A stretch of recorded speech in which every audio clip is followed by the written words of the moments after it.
Donc moi je m'appelle Nawel Tita, je viens de France, j'habite en région parisienne, je vais avoir 36 ans.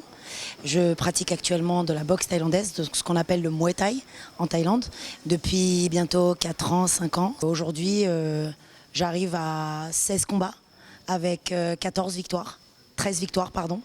Je viens de terminer les championnats d'Europe où j'ai fait médaille de bronze.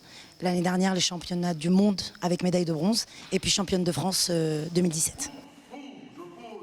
Donc moi c'est Cyril Egan, donc j'habite Paris, mon club est à Puteaux, donc en région parisienne. J'ai 27 ans, j'ai commencé la boxe précisément il y a 3 ans et demi. Mon premier fight je l'ai fait donc après quelques mois, après 4-5 mois. Et depuis ça j'ai enchaîné donc 12 fights, 12 victoires, dont 7 par arrêt de l'arbitre, donc par KO. La boxe thaïlandaise, on va dire que c'est la boxe en pied-point le plus complet. Je pense que c'est une des grosses particularités de la boxe thaïlandaise, c'est qu'on utilise vraiment tout, quoi. Donc on a la projection, on a les jambes, on a les genoux, on a les poings, on a les coudes et on a le corps à corps, tout ça, tout ça. Donc c'est vraiment voilà, un art martial qui exige beaucoup d'équilibre, beaucoup d'aisance du corps, se sentir vraiment à l'aise avec son corps, parce qu'on est comme des petites danseuses, quoi. C'est presque de la danse. J'ai pris mon billet, je suis venu pour enseigner parce que j'avais envie d'enseigner, parce que je sais qu'ici, ils n'ont pas tous les moyens nécessaires pour pouvoir acquérir de la bonne technique, pour pouvoir améliorer. Et rien que pour ça, je le fais. Rien que pour ça, je le fais. Parce que ça vient du cœur et parce que j'ai envie de partager à des gens qui ne peuvent pas, malheureusement. Nous, en France, c'est beaucoup plus facile.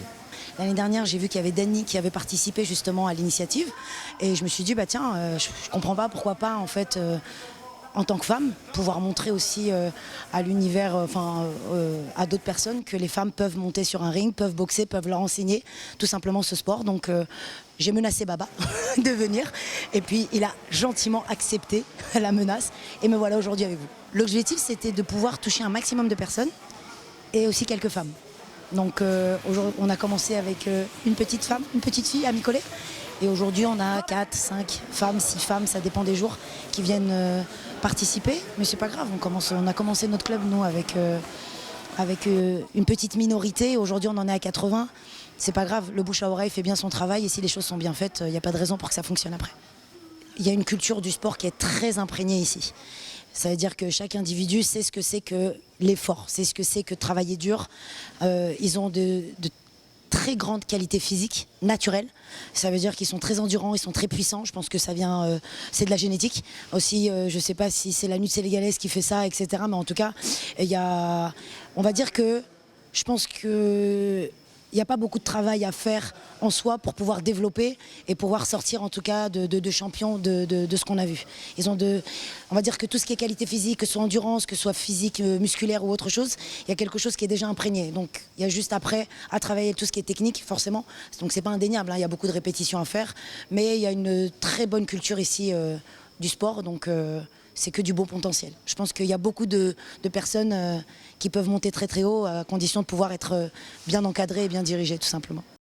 Il y a un potentiel physique énorme et c'est ça qui manque. Il manque des assos comme ça, des choses mises en place pour que techniquement il y ait du savoir-faire qui se partage. Vraiment, le Sénégal c'est une culture sportive, un potentiel physique énorme pour moi, vraiment. Moi mon objectif, comme je l'ai dit depuis le début là, c'est transmettre mon savoir-faire. Et je suis super content parce que les gens ils sont super contents de recevoir, ils sont curieux, ils posent des questions sur ci, sur ça, si je fais ci, il peut faire ça, ben, rien que ça, voilà, partage, connaissance et la curiosité qu'ils ont là en retour, vraiment c'est vraiment ce que j'attendais d'eux. On a envie de les intéresser en fait, on a envie de leur faire prendre conscience qu'il y a énormément de savoir à faire, à apprendre. Parce que là ils sont un peu limités peut-être par rapport au coach ou choses comme ça, donc ils se disent que et finalement quand tu viens et que tu leur apprends des choses, waouh, tu peux faire ça quand tu fais ça, waouh, c'est ça que j'ai envie que se passe, tu vois, qu'ils prennent conscience qu'il faut apprendre, il faut travailler, comme aujourd'hui on a une petite parenthèse à la fin du cours, qu'il faut être rigoureux dès la première minute jusqu'à la dernière, qu'il faut prendre le savoir-faire et pas se dire je suis un peu fatigué, avaler, c'est tout. Mais qu'est-ce qui manque? Il manque des infrastructures, concrètement. Pourquoi il en manque? Je ne sais pas exactement, si c'est par rapport aux sous, si c'est par rapport à l'intéressement de l'un ou l'autre. Mais en tout cas, il manque des choses. Il manque des infrastructures, il manque des coachs, il manque des choses comme ça. Il manque du matériel. Et au niveau de, des athlètes, comme on a pu le voir aujourd'hui, de la régularité. Donc ça veut dire qu'ils savent ce que c'est que l'effort à l'instant T. Mais le problème, c'est que pour pouvoir développer des champions, il faut être régulier dans l'effort.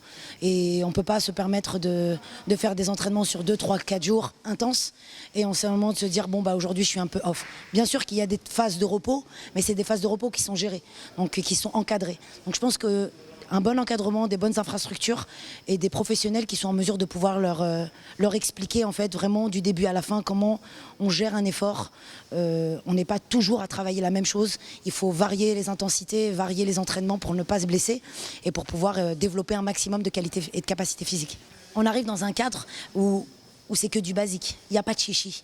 Et ce qui m'a interpellée, c'est de voir la réaction finalement des personnes quand ils ont vu une femme en face d'eux.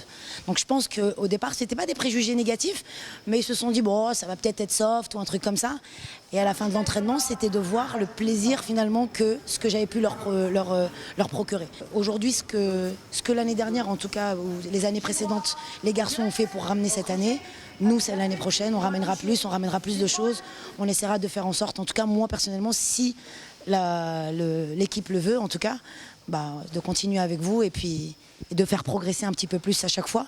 Et peut-être l'année prochaine, je ramènerai plus de femmes pour montrer ce que c'est que l'entraînement. Parce que si je fais faire l'entraînement aux femmes, que je fais le dimanche aux femmes, aux filles, aux garçons ici, je pense qu'il y en a quelques-uns qui vont décéder avant la fin de l'entraînement. Non, mais donc on continue, si Dieu le veut.